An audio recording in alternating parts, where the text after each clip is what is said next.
കോഴിക്കോട് പെരുമണ്ണ ഗ്രാമപഞ്ചായത്തിൽ 2 പേർക്ക് ഷിഗല്ല സ്ഥിരീകരിച്ചു. 2ഉം 3ഉം വയസ്സുള്ള കുട്ടികൾക്കാണ് രോഗബാധ. ഇരുവരെയും കോഴിക്കോട് മെഡിക്കൽ കോളേജ് ആശുപത്രിയിലേക്ക് മാറ്റി. ആരോഗ്യനില തൃപ്തികരമെന്ന് ആരോഗ്യവകുപ്പ് അറിയിച്ചു. പെരുമണ്ണ ഗ്രാമപഞ്ചായത്തിലെ പാറക്കണ്ടം പുതിയോട്ടിൽ ഭാഗത്തുള്ള 2 കുട്ടികൾക്കാണ് ഷിഗല്ല സ്ഥിരീകരിച്ചത്. രോഗലക്ഷണങ്ങളെ തുടർന്ന് പെരുമണ്ണ ഹെൽത്ത് സെന്ററിൽ പ്രവേശിപ്പിച്ച ഇരുവരെയും പിന്നീട് കോഴിക്കോട് മെഡിക്കൽ കോളേജ് ആശുപത്രിയിലേക്ക് മാറ്റി. ആരോഗ്യവകുപ്പിന്റെയും പെരുമണ്ണ ഗ്രാമപഞ്ചായത്തിന്റെയും നേതൃത്വത്തിൽ ജനങ്ങൾക്ക് ജാഗ്രതാ നിർദ്ദേശം നൽകി.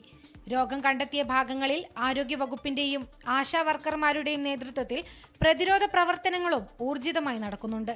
നേരത്തെ ഇതിനു സമാനമായ വിധത്തിൽ പെരുവേൽ ഗ്രാമപഞ്ചായത്തിലെ പൂവാട്ടുപറമ്പിലും നിരവധി പേർക്ക് ഷിഗല്ല സ്ഥിരീകരിച്ചിരുന്നു. 2 കുട്ടികൾക്കാണ് ഷിഗല്ല സ്ഥിരീകരിച്ചത്.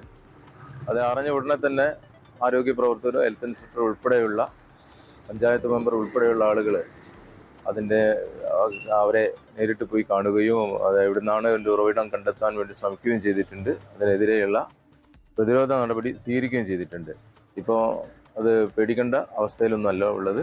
ഇവിടെ ഷിഗല്ല ബാധിച്ച് ഒരു മരണവും റിപ്പോർട്ട് ചെയ്തിരുന്നു. 24 കോഴിക്കോട്.